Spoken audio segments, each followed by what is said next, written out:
As a leader, we receive so much inputs, advice, evaluation into what we're doing. And it's really important that we know how to filter in the advice that's going to help us move forward and how we can silence some of the noise as we transition our leadership journey from friendship and family giving advice and help and support to paying coaches and consultants to help us get our next movement forward.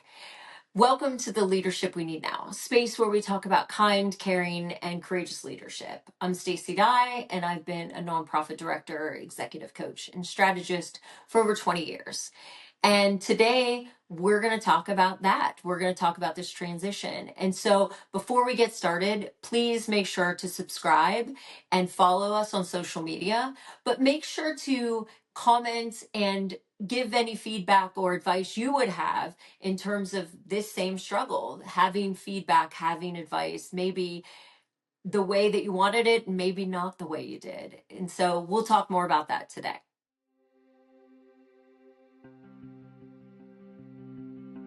And when we're talking today about how we need to take advice or need input or need to evaluate something, and we're asking for people to give their inputs or their advice or their experience, we really have to be careful about how we view that.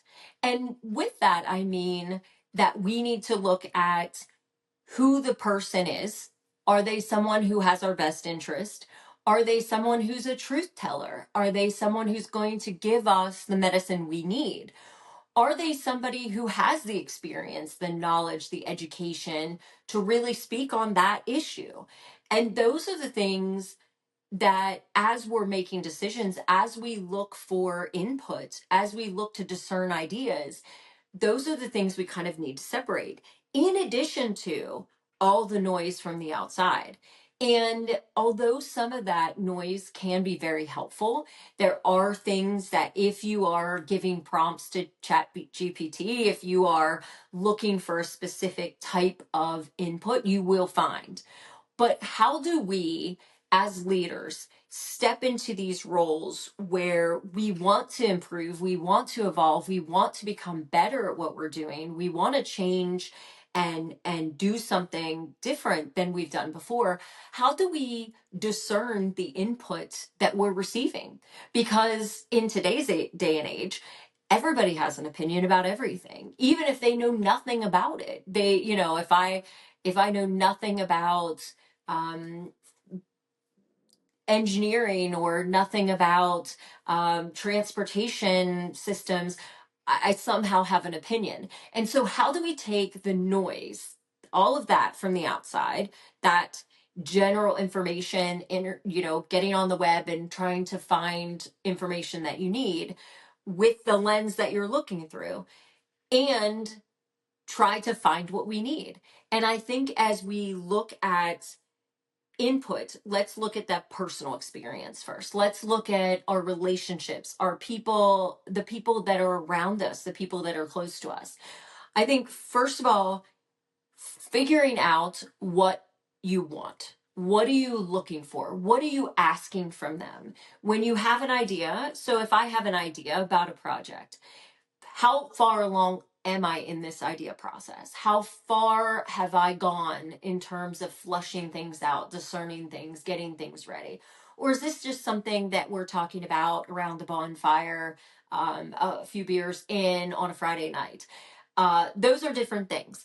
If I'm building an idea, if I'm building a project, if I'm building something that I want to put out into the world, making sure that someone is safe to share that with is really important too, because intellectual property and your product safety could be at stake.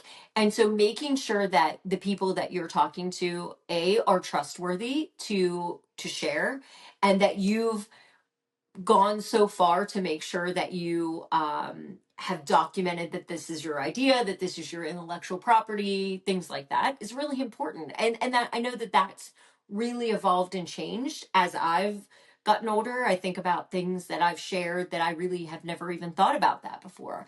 But as I've gotten older, as I've gotten, more experienced, I have learned to kind of watch how much I say or what I say in certain times.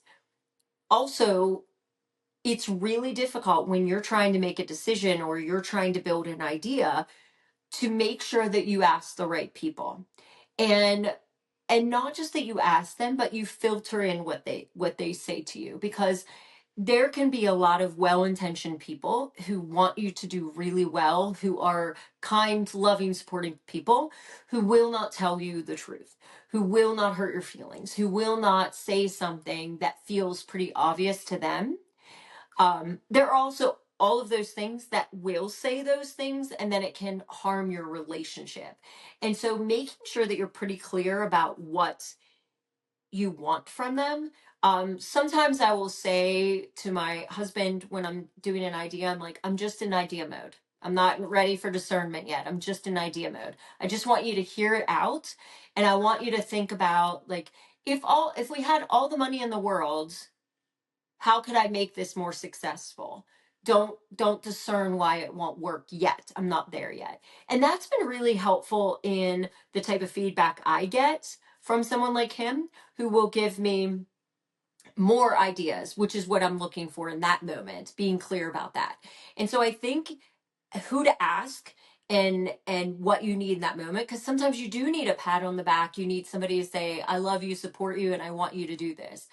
I think also people telling you their truth may not be true about this thing or about this product. So being able to discern what can come in and come and really what you will absorb is really important. And so thinking about the personal level of, does this person know? Are they willing to tell me the truth? Are they honest? Are they trustworthy?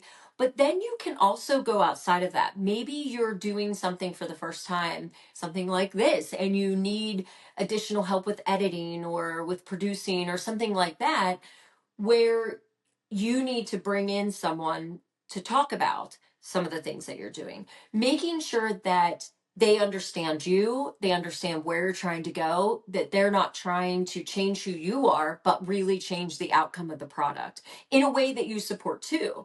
So making sure that you're both on the same wavelength, to make sure that you have the same boundaries, that you understand that this is what you need from them, and being clear about that is really important in the type of feedback that you will get back. This is probably true for all of these conversations. Being clear about what feedback you want, being clear about what you need from them, and then asking them for their feedback.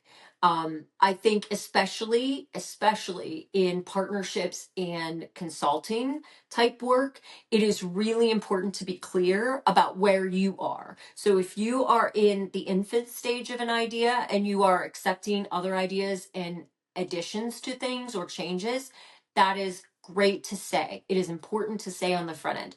If you are clear, if you are pretty far in a process and you are looking for pitfalls, holes in things that could go wrong, things that could go right, opportunities, you need to be able to say that, not that you want to reinvent the whole idea. Does that make sense? The difference in the two. And so as you're doing this, you could have this really great idea. And if you have the wrong people at the wrong time telling you things, evaluating things, discerning things, it could steer you in a completely different direction that wouldn't be right for you. And so again, still listening to your gut, but being able to communicate to people what you need from them is going to be really important for you, but it's also important for them, because even as I coach people, I ask them how they want me to talk about things. Does it, um, if they are someone who doesn't want to touch certain things, I don't touch them. If they don't want to change a certain piece, if they are 100% behind an employee staying there, then we are going to plan and talk about how that employee's work can look. I'm not going to talk about change in staff or anything like that. We're going to focus on what things they want to hear from me at that moment. If I have a caveat that says, hey, listen, I'm just throwing this out, years of experience, and wanted to tell you, I worry about this employee. I think it's something you need to watch. I will do that, but I say it, disclaimer, completely up to you. I just want to feel like I gave you that information from my outside point of view. And I think that's okay to take from anyone.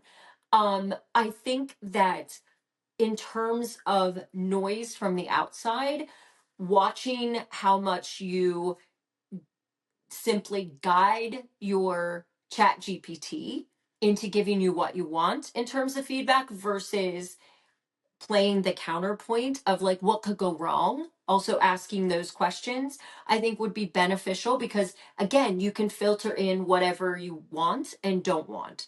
um because ultimately, no matter what happens, this, first of all, none of this is going to be perfect. You are not going to do this perfectly, and that as you take in things, you still have to live in this body, you still have to do this work every day, this is still your life. So all of these people, including myself, giving you advice or input or anything else, is just noise.